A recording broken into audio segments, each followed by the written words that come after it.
Record అవుతుందా?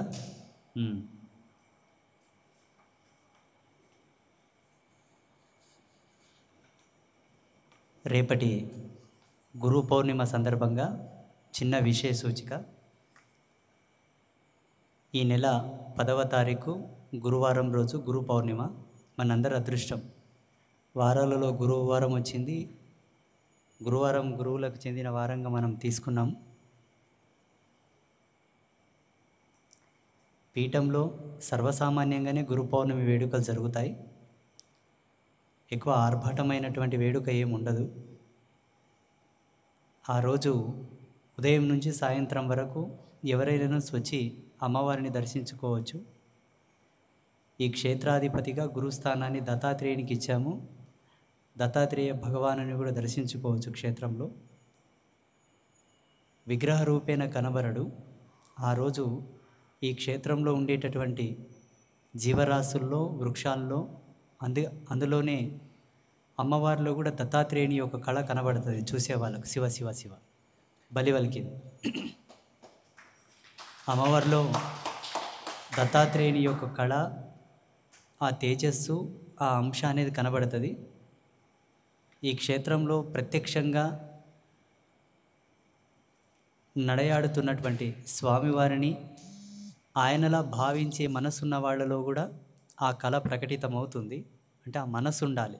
ఆ మనసున్న వాళ్ళకి ఆ కళ అనేది ప్రకటితమవుతుంది. స్వామివారిని కూడా దర్శించుకోవచ్చు. అలాగే ఆ పౌర్ణమికి ఉండేటటువంటి ప్రత్యేకత ఏమిటి అంటే, బ్రహ్మనిష్టాగరిష్ఠుడైనటువంటి ఒక వ్యక్తిని బ్రహ్మస్వరూపకంగా భావించి సాక్షాత్తు పరంజ్యోతి వలె భావన చేసి ఆనాడు ఎవరైతే ఆ గురువు యోగిని దర్శించుకుంటారో, ఆ గురు ఋషిని దర్శించుకుంటారో, ఆ గురు పొంగవుని దర్శించుకుంటారో వాళ్లకు సకల దేవతల యొక్క అనుగ్రహం ప్రత్యక్షంగా లభిస్తుందని చెప్పి శాస్త్రవిధి. అందుకే సమీపంలో ఏ గురువు ఉన్నా, అంటే ఆధ్యాత్మిక గురువు, ధార్మిక గురువులను దర్శించుకోవాలి. గురువు అని మనం చాలామందిని సంబోధిస్తూ ఉంటాం. విద్య నేర్పిన వాళ్ళని కూడా గురువు అంటాం, పని నేర్పిన వాళ్ళని కూడా గురువు అంటాం, ఆట నేర్పిన వాళ్ళని గురువు అంటాం, పాట నేర్పిన వాళ్ళని కూడా గురువు అంటాం. అందరూ గురువులు గురువులే. కానీ ఈ పౌర్ణమి ఏదైతే ఉన్నదో, ఈ పౌర్ణమి కేవలం ధార్మిక గురువులకు, ఆధ్యాత్మిక గురువులకు మాత్రమే ధారాదత్తం చేసి పట్టాభిషేకం చేయడం జరిగింది. అట్టివారలని దర్శించుకోవాలి.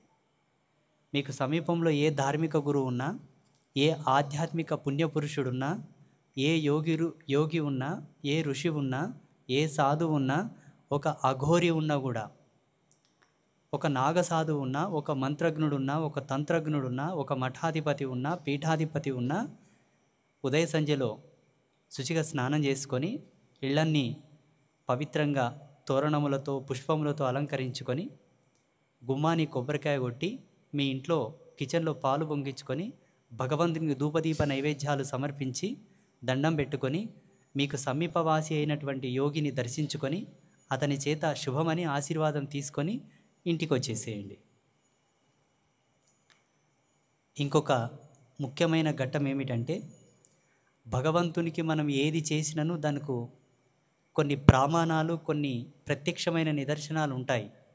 కానీ గురువుకు చేసేటటువంటి సేవ, గురువుకు చేసేటటువంటి వందనము, గురువుకు సమర్పించేటటువంటి దక్షిణ, కానుకాది తాంబూలాదులు అన్నిట్లో కూడా పూర్ణ ఐశ్వర్య ఛందస్సు, పూర్ణ ఐశ్వర్య కళ అనేది నిబిడీకృతమై ఉంటుంది. మీరు త్రికరణ శుద్ధిగా మనసుపూర్తిగా ఆ గురువు చెంతకు వెళ్ళిన తర్వాత మీ శక్తి కొలది మనసుపూర్తిగా ఏదో ఒకటి ఆయనకు సమర్పించుకొని, వందనములు సమర్పించుకొని రావాలి. ఒకవేళ యథాతథంగా వెళ్ళి వందనములను ప్రసాదించి, అనగా వందనములను సమర్పించి వస్తే కొంచెం దానికి సంబంధించిన విరోధభావం ఏర్పడవచ్చును. కాబట్టి పత్రమో, పుష్పమో, ఫలమో, లేకపోతే ధనమో, ధాన్యమో ఏదో ఒకటి ఆ గురువుకు సమర్పించి, మీరిచ్చేటటువంటి అల్పమైనటువంటి ద్రవ్యము చేత అనంతమైన ఐశ్వర్యమైన ప్రసాదిస్తాడు. అంటే ఏదో ఇస్తేనే ఇస్తాడని కాదు, అది మర్యాద, కనీసమైన మర్యాద. ఇప్పుడు ప్రకృతి ధర్మం ప్రకారంగా నేలలో ఏది పండాలో అది పండుతుంది. సహజంగా విత్తనం ఉండగలగాలి. అది పండడానికి సంబంధించిన విత్తనం ఉంటే నేల యొక్క ధర్మం ఏంటి? వికసింపజేయడం, పుట్టిస్తుంది. నీకు అవసరమైంది రావాలనుకున్నప్పుడు ఆ అవసరం తాలూకు విత్తనం నాటాలి. నీకు అవసరమైన పంటనో, నీకు అవసరమైన మొక్కనో, నీకు అవసరమైన చెట్టో, నీకు అవసరమైనటువంటి ఏదో నీకు రావాలనుకున్నప్పుడు దాని తాలూకు విత్తనం నేలలో నాటితే నీకు అవసరమైనటువంటిది నీకు లభ్యమవుతుంది. అదే విధముగా గురువు చెంతకు నువ్వు వెళ్ళేటప్పుడు ఒక ఫలము తీసుకెళ్ళావనుకోండి, పండుకు సంబంధించిన ధర్మం ప్రకృతిలో ఉన్నది, దాని తాలూకు యొక్క ఐశ్వర్యము, దాని తాలూకు సంబంధించిన శక్తి సామర్థ్యాలు, గుణధర్మము, గణధర్మము అన్నీ నీకు సంభవిస్తాయి. దాంతోపాటు ఏదైనా ద్రవ్యం ఇచ్చావనుకోండి, ఆ ద్రవ్యము తాలూకు సంపత్తి, సమృద్ధి మీకు ప్రసాదం అవుతుంది ప్రతిఫలముగా.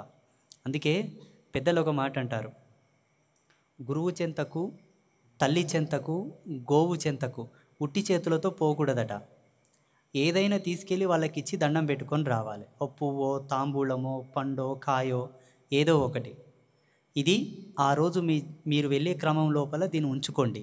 మీకు సమీపవాసి అయినటువంటి ఒక యోగి చెంతకు వెళ్ళి ఏదైనా ఒకటి సమర్పించి దండం పెట్టుకొని ఆశీర్వాదం తీసుకొని వచ్చేసేయండి. ఇది అందరూ పాటించుకునే విధి.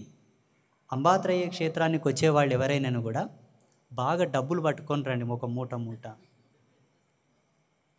ఇక్కడ కొదవ చాలా ఉంది, లేమి ఉన్నది ఇక్కడ. అంటే ఇక్కడ ఎన్నో జరగాల్సినవి ఉన్నాయి, జరిపించాల్సి ఉన్నాయి. అవి జరగడానికి, జరిపింపజేయడానికి మాకున్నటువంటి వీక్నెస్ ఏంటంటే ఆర్థికమైనటువంటి బలం మనకు లేదు, నాకు కాదు, మనందరికీ లేదు. పీఠముని ఎవరైతే ఓన్ చేసుకుంటారో, ఈ పీఠం ఎవరైతే నాది అనుకుంటారో వాళ్ళందరం కూడా, వాళ్ళు నేను అందరము కూడా కొదువలో ఉన్నాము. భక్తులకు విడిది చేయడానికి కొన్ని షెల్టర్స్ ఏర్పాటు చేయాల్సి ఉన్నది. వంటశాల కూడా వేరే ప్రదేశంలో మార్చి కట్టాల్సి ఉన్నది. వచ్చేవాళ్ళు స్నానాదులు ముగించుకోవడానికి సరైన సౌకర్యం లేదు. వాష్రూమ్స్ కూడా కట్టించాల్సి ఉంది.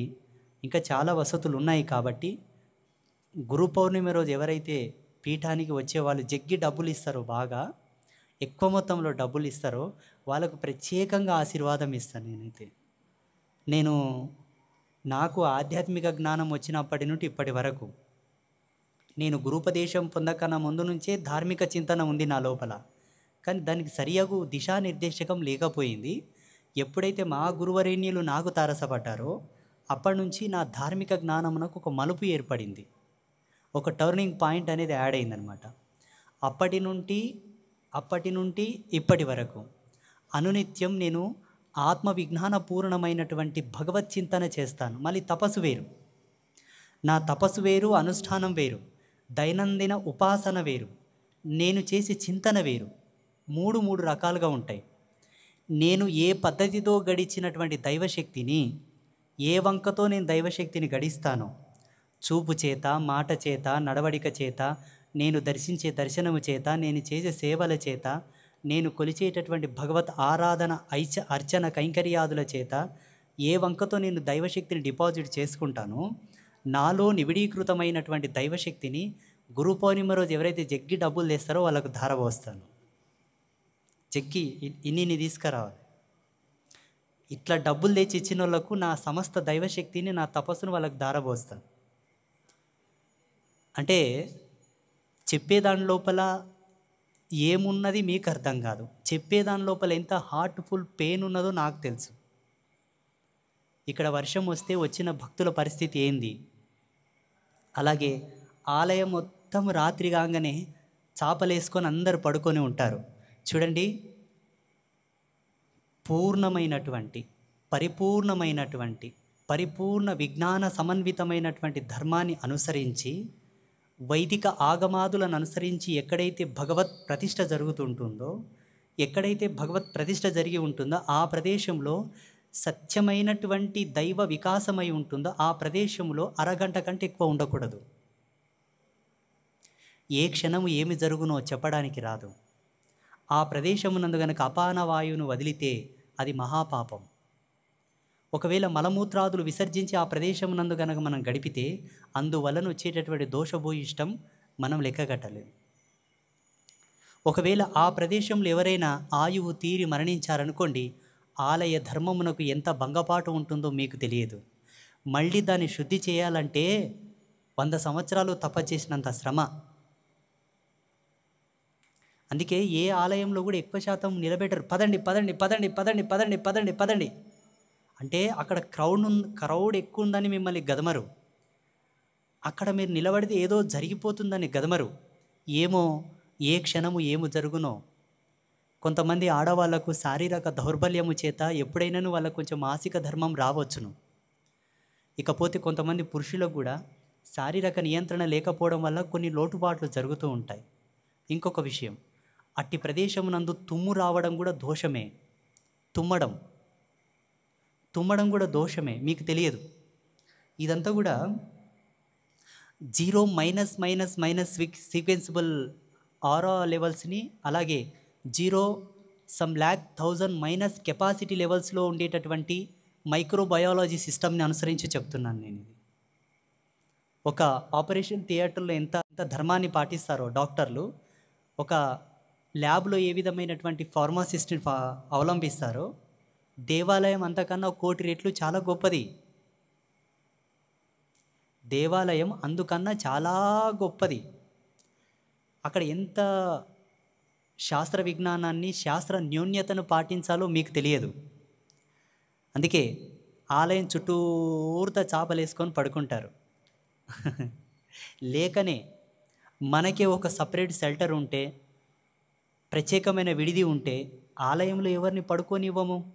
అమ్మవారికి స్వేచ్ఛ కరువైంది మీరందరూ ఆలయంలో పడుకోవడం ద్వారా. మీ జీవ నిర్మాణం, మీ ధర్మం, మీ వ్యవహారాలు, మీ కట్టుబాట్లు మీవి. మీ ఆచార పద్ధతులు, మీ యొక్క ఉచ్ఛ్వాస నిశ్వాసాలు, మీ ఊపిరి, మీదంతా సపరేట్. ఆ తల్లులు, ఆ అమ్మ, ఆవిడ ఇక్కడ కొలువుదీరినప్పటి నుంచి ఈ ఆలయంలో ఎంతటి విశిష్టమైన ధర్మంతో ఉంటుందో ఆ లెవెల్స్, ఆ అనుభవాలు పొందేవాళ్ళు పొందుతారు. నేనైతే ఆస్వాదిస్తున్న రోజు.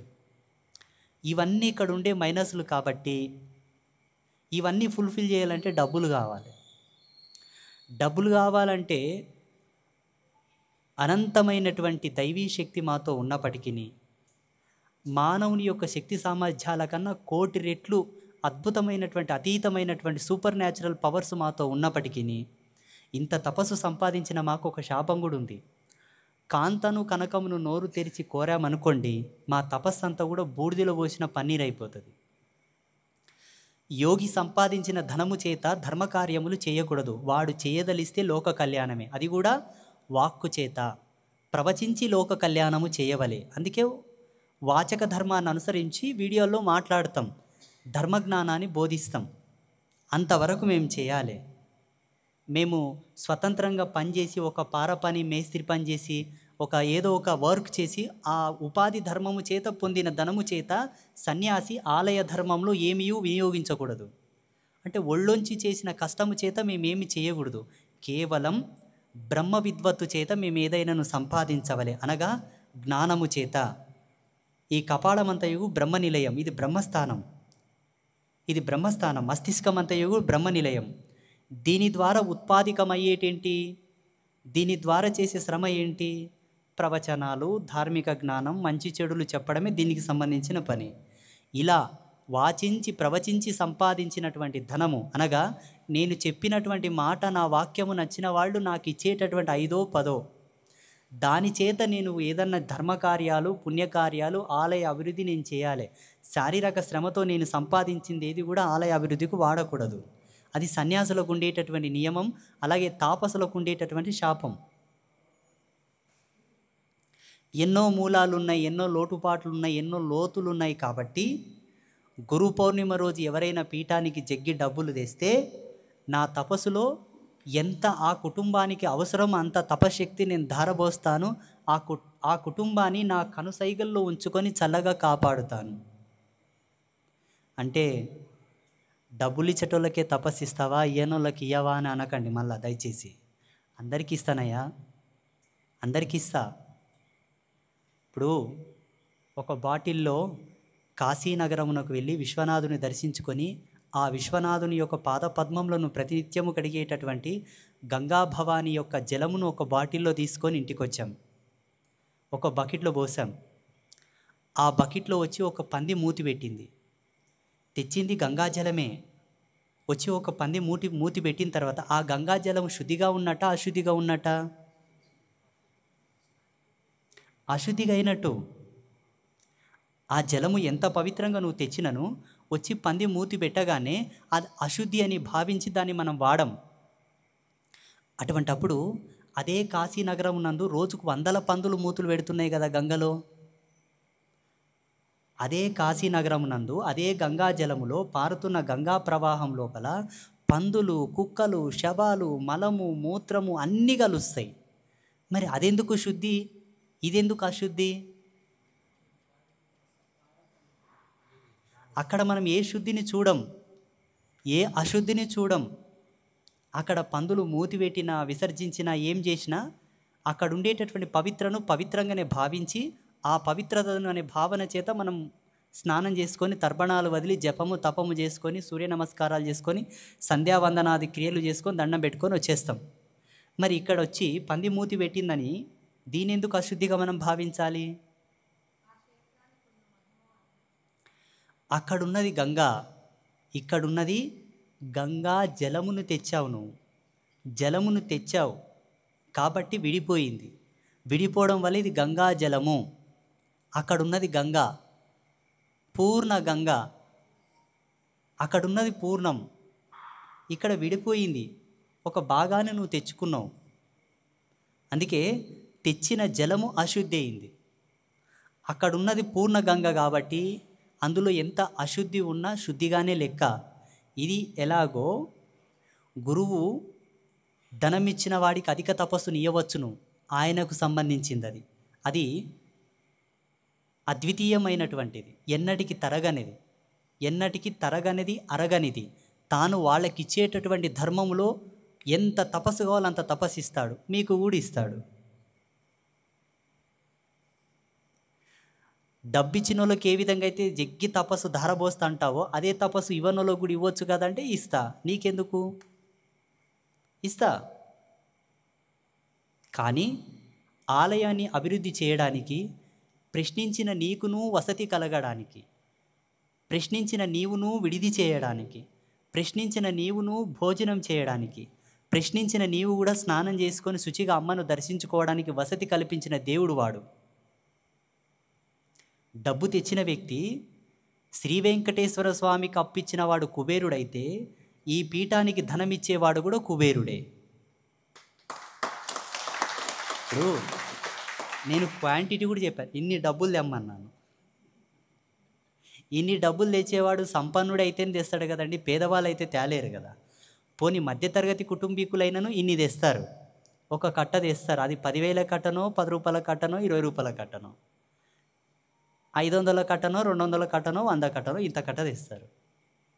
కుబేర స్థానాన్ని అలంకరించుకున్న వాళ్ళు 500 కట్టలు ఇన్ని తెస్తారు. వచ్చిన వ్యక్తిని సాక్షాత్తు కుబేరుడుగా భావించి నా తపస్సు కుబేరుడికి దారబోస్తాను అనుకుంటాను. నువ్వు కుబేరుడు అయితే చెప్పు, నీకు దారబోస్తా. ఎవరికి? డబ్బులు ఇచ్చిన వాళ్ళకి ఒకటే తపస్సు ఇస్తావా, మాకు ఇయ్యవా అని అంటారు కదా. కామెంట్లు వస్తాయి. కామెంట్ వచ్చేవాళ్లకు ఇక్కడ ఉండే వాళ్ళకు కూడా సందేహాలు రాకపోలేదండి, వచ్చాయి కానీ అడగనికి ధైర్యం లేక అడగరు వాళ్ళు. మీరు కూడా కుబేర స్థానాన్ని అలంకరించుకొని అట్టి సంపదను తెచ్చి జగన్మాతకు అర్పించి లేదా గురుపాదములకు అర్పించి, అయ్యా నీ గురించి మేము సమస్తం తెలుసుకొని ఉన్నాము, నీ గురించి అంతయు మాకు తెలుసు, ఏమి కలిగి ఉన్నావో మాకు తెలుసు, నీతో ఏమి లేదో మాకు తెలుసు, కలిగి ఉన్న నీది మాకివ్వు, లేని నీ దగ్గర లేని దానిని మాతో ఇచ్చింది తీసుకొని దాన్ని ఫుల్ఫిల్ చేయి అని ఎవరైతే గురు పౌర్ణిమ రోజు జగ్గి డబ్బులు తెస్తారో వాళ్లకు జగన్మాతలైనటువంటి ముగ్గురమ్మల యొక్క శక్తిని, జ్ఞానాన్ని, ఐశ్వర్యాన్ని ప్రసాదింపజేస్తూ ఆ ముగ్గురి యొక్క అనుగ్రహము చేత మేము సంపాదించినటువంటి మా తపశ్శక్తిని, మా మంత్ర అనుష్ఠాన శక్తిని, మా ఉపాసన శక్తిని కూడా ఆ కుటుంబానికి ధారపోస్తాం. గురు పౌర్ణిమ రోజు డబ్బులు తీసుకొని రారి, జగ్గి డబ్బులు తీసుకురారి. నిజం చెప్తున్నా నేను, అంటే సిగ్గు, లజ్జ, మాన మర్యాదలు అన్నిడిసి అడుగుతున్నా. అంటే అది తప్పు కూడా కాదండి. సన్యాసి యతి అనేవాడు అడుక్కొని బ్రతకాలి. ఈ కాలంలో సిప్ప పట్టుకొని అడుక్కొని తిరిగితే పెద్ద వాల్యూ ఉండదని చెప్పి సోషల్ మీడియా మాధ్యమంగా అడుక్కుంటున్నాను. అడుక్కోవడం తప్పైతే చెప్పండి కదా. ఇప్పుడు అడుక్కోవడం మీకు తప్పు. అడుక్కోవడం యోగులకు, సన్యాసులకు, తాపసులకు, హటులకు, జటులకు అది పరిపాటయే, వాళ్ళ జీవనమే అది. తాపసులు ఒక 4 ఇల్లు అడుక్కొని తినే జీవనం చేయాలి. ఇప్పుడు అలా అన్నం అడుక్కొని తింటే బాగోదు, కానీ ఏషం కొంచెం పెద్దగా వేసుకున్నాము, డబ్బులు అడుక్కుంటాం. ఉన్నవాళ్ళు ఎవరైనాను, మనసున్న మహారాజులు ఎవరైనా అందున సద్భక్తి, సత్ప్రవర్తన, సద్బుద్ధి, మంచి మనస్సు, ఇచ్చే గుణం ఉండి 10 మందికి సహాయం చేసేటటువంటి నేర్పరి ఉన్నవాళ్ళు ఎవరైనాను గురు పౌర్ణిమ రోజు మంచిగా డబ్బులు ఒక బ్యాగ్ నిండా నింపుకొని, ఒకవేళ లాకర్లో బంగారు ఉంటే కూడా తీసుకురండి, వజ్రాలు ఉంటే కూడా తీసుకురండి, లేకపోతే ఆస్తి దస్తావేజులు ఉంటే కూడా తీసుకురండి. పీఠానికి బాగా 2 ఎకరాలు 3 ఎకరాలు భూములు కూడా రాసియండి. ఏం తప్పు లేదండి. నేనేమన్నా తప్పు అడుగుతున్నానా? గురు పౌర్ణిమ సందర్భంగా గురువులను వెళ్ళి దర్శించుకోండి. మీ చేతిలో ఉన్న ఫలమో, పత్రమో, పుష్పమో, పండో, కాయో సమర్పించి ఆశీర్వాదం తీసుకోండి అన్నానుగా. మీరు పీఠానికి రమ్మని నేను చెప్పలే. మీకు సమీపంలో ఏ యోగి ఉన్నా, ఏ సిద్ధపురుషుడున్నా, ఏ అవతార పురుషుడున్నా, పుణ్యపురుషుడున్నా ధార్మికమైన వాళ్ళను సందర్శించండి అని చెప్పాను. అవునా? అవును. పీఠానికి వచ్చే వాళ్ళకి స్పెషల్ గైడ్లైన్స్ ఏంటంటే, పీఠంలో ఎన్నో లోటుపాట్లు ఉన్నాయి, ఎన్నో సమస్యలు కూడా ఉన్నాయి. పీఠాన్ని ఇంకా అభివృద్ధి పరిచేది ఉన్నది కాబట్టి ఇక్కడ సుస్థిరమైనటువంటి ధర్మస్థాపన జరుగుతూ ఉన్నది. మీకు తెలియదు. సమయాలోచితముగానే పీఠానికి అసంఖ్యాకులుగా ఎవరో వస్తున్నారో, ఎటువంటి సమస్యలు ఉన్నవాళ్ళు వస్తున్నారో, ప్రతి మంగళవారం, శుక్రవారం పున్నమమాస కిడ కూర్చొని వింటాను. నేను బాగా విని అమ్మతో ఒక ప్రశ్న వేశాను. అమ్మ, ఫలానా వాళ్ళు ఈ సమస్యలతో వస్తున్నారు, ఏంటి దానికి సమాధానం ఏంటి అంటే, వారాహి శక్తిని ఆవాహన చేసి ఆ తల్లి శక్తి చేత, వారాహి మాత యొక్క కవచ పారాయణ చేత, ఆ మంత్రశక్తి చేత పీఠానికి వచ్చేటటువంటి భక్తులకు అందరికీ ఆ ఎనర్జీ లెవెల్స్ని డిపాజిట్ చేయమన్నది. మరి వారాహి మాతను దర్శించి ఈసారి మనం ప్రతిష్ఠ చేసి పూజలు చేశాం కదా. ఇలా ఇంకా ఎన్నో దర్శనాలు ఇవ్వబోతున్నది పీఠం. సుస్థిరమైన ధర్మస్థాపన ఈ పీఠం. ఇంకా అద్వితీయమైనటువంటి దైవశక్తులను ఆవాహన చేసి మీకై ధారబోసేటటువంటి కేంద్రకంగా పీఠం నిలవడబోతుంది. కాబట్టి పీఠం సజీవంగా అన్నిటిని ఆవిష్కరణ చేసి మీకు ధారాదత్తం చేయాలంటే పీఠంలో కనీసమైన అవసరాలు తీరడానికి యోజన కావాలి కదా. యోజన కావాలంటే డబ్బులు కావాలంటే ఉన్నోళ్ళు ఇవ్వాలి. వాళ్ళకెట్లా అర్థమవుతుంది? నేను చెబితేనే అర్థమవుతుంది. ఎలాగో గురు పౌర్ణిమకు వస్తున్నారు, ఆ గురు పౌర్ణిమకు వచ్చే రోజు ఎవరెవరు ఎక్కువ డబ్బులు ఇస్తారో వాళ్ళకి నేను చెక్కి తపస్సు ఇస్తానంటున్నాను. తప్పేముంది? ఉందా? లేదా? ఎక్కువ మార్కులు సంపాదించిన వానికి మంచి సీట్ ఎందుకు ఇస్తారండి? తక్కువ మార్కులు తీసుకున్నోనికి ఎందుకు సీట్లు ఇవ్వరు? చెప్పండి. ఏదో తెలివి తక్కువతనమో నాకేం తెలుసు. అలాగే బాగా హయ్యర్ ఎడ్యుకేషన్ చేసిన వాళ్ళకు మంచి జాబులు వస్తాయి. బిలో అండ్ మైనస్ ఎడ్యుకేషన్ చేసిన వాళ్ళకు ఆ ఎడ్యుకేషన్ సంబంధించినటువంటి ఉద్యోగాలు ఇస్తారు. అవునా? ఎందుకు ఇస్తారండి?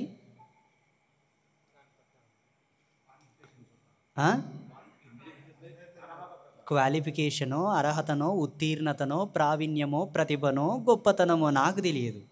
మీ లెవెల్స్లో మీకు సామాజిక మర్యాదలు ఉన్నట్లనే మా తపస్సుకు సంబంధించిన మర్యాదలు మాకుంటాయి. డబ్బిచ్చిన వాళ్ళకే మేము తపస్సులు ఇస్తాం. ఎక్కతక్క మాట్లాడితే బాగోదు. నా ఇష్టం, ఎవరికి తపస్సు చేయాలో నేను ఇస్తాను. మీరెవరు చెప్పనికే? డబ్బులు ఇస్తాం. బాగుంది కదా? చాలా బాగుంది కదా? సమాజంలో కొన్ని మర్యాదలు ఉన్నాయి. ఎవరి శక్తి సామర్థ్యాలను అనుసరించి వాళ్ళని గౌరవిస్తుంది సమాజం. మరి ధార్మికమైన పరిషత్తులో, తాపసికమైన విద్వాంస శిఖామణిత్వంలో మాకు తెలుసు ఎవరిని గౌరవించాలి, ఎవరికి ఎంత ఇవ్వాలన్నది. నువ్వెవరు డిసైడ్ చేయనీకే? అందరికి సమానం ఇయ్యనీకే నువ్వెవరు? నేను సమానంగానే తపస్సును ధారపోస్తాను. విషయలోలిత్వం కలిగిన వాడు, ఇంద్రియ నిగ్రహం లేని వానికి నేను ఎంత తపస్సు ఇచ్చినా వాడు నిస్వరం చేసుకుంటాడు.